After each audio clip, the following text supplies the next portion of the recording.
Greetings, Mind Crafters, and welcome to another Mindcraft discussion. My name is Kimberly Quinn, and I'm here today to have another discussion about, becoming the boss of your brain, learning to become the boss of your brain.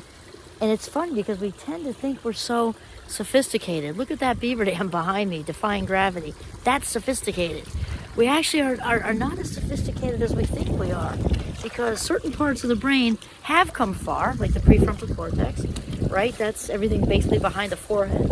And that's all of our metacognitive. I'm going to try to get down low here because of the wind. There, right in front of the beaver dam. How cool is that, huh? Let's hope it doesn't let go. That could be problematic, but I'm not going to worry about it. Why? Because worrying's a waste of my life minutes. Can't control everything.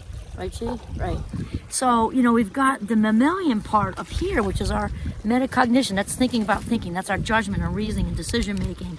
Some personality stuff right there. And planning, executive functioning stuff. Not just planning, I'm going to be a doctor when I grow up, but also planning, to make tacos, things like that. Everything is, kind of like in the front, that's the heavy duty. And then we've got the limbic system in the middle, which is trying to keep us alive.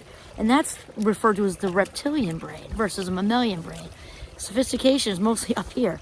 So as far as our prefrontal cortices have come, the limbic system, look at that, huh? The limbic system, not so much. And so here's the thing.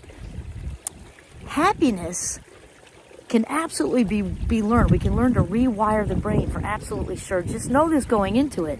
Your brain's not going to do that on its own. No way. Because the brain is all about survival. From when we were being chased by, raptors. I think of them as so quick, like, or, pterodactyls swooping around, ready to scoop us up and eat us for, breakfast, lunch, and dinner, right? So we're still in that, gazillions of years later. And so just waking up on autopilot and rolling the dice and letting it all go is not the way to do it. Wake up like you're in basic training. I'm going to do this thing, because your brain is going to keep you surviving. That's the job. Not going to make you happy unless you train it to do so. And so really happiness is a lifestyle. And I wasn't joking about that basic training thing, because in the beginning, at least, just like anything, we've talked about this before. When you learn you learn to play the guitar or something in the beginning, because actually I tried this with my fast mind. I've tried a lot of things because that's how we work. We get bored very easily. So calluses on the fingers the first few weeks, right? And then, before long, you're playing Margaritaville, and it's all good. But in the beginning, it's like you get sort of mental calluses when you're learning to practice being happy. That's how it works. And then just like anything else with the guitar, playing soccer, pick another example, the maintenance gets easier. It gets easier to, just like you get better at anything. It doesn't mean you don't have to keep up with it, though. You do. You've got to keep up with it, just like playing the guitar. I tried that years ago. I couldn't play one note now because I got kind of like over it and just didn't want to do it anymore. It was fun when I did it, but now I got nothing for it because I let it go, which is fine. I picked up other things. But as far as the happiness level, not that playing the guitar can't be super important. I don't mean that, but happiness is something we really want to embrace and make part of our well-being, plan, because obviously it feels good to be happy. We want to be happy. And happiness is sort of like the appetizer to fulfillment.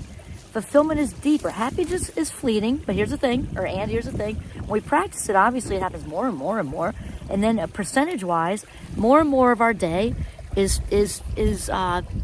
spent feeling really good.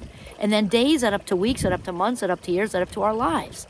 So it's super, super important to prioritize that. And then again, happiness is a precursor or appetizer to fulfillment, which is way deeper and longer lasting than happiness, right? Fulfillment is just being in alignment with your highest vibe self, and knowing your sense of purpose, feeling that meaning, and that sort of that sense of being part of something bigger than just you, right? And also that whole service thing and transcendence and being part of this bigger picture. So realize that none of that, hear me when I say this, none of that happens by being on autopilot, allowing, because the word is allowing ourselves to be on autopilot. Autopilot is the biggest thief of life minutes, our valuable, precious life minutes that there could possibly be. You want to break free from autopilot.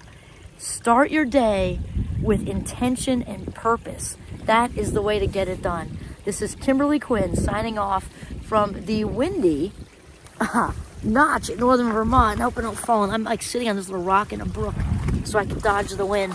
All right, there we go. Check that stuff out, huh? There's sophistication. Okay, signing off. Have a mindful day.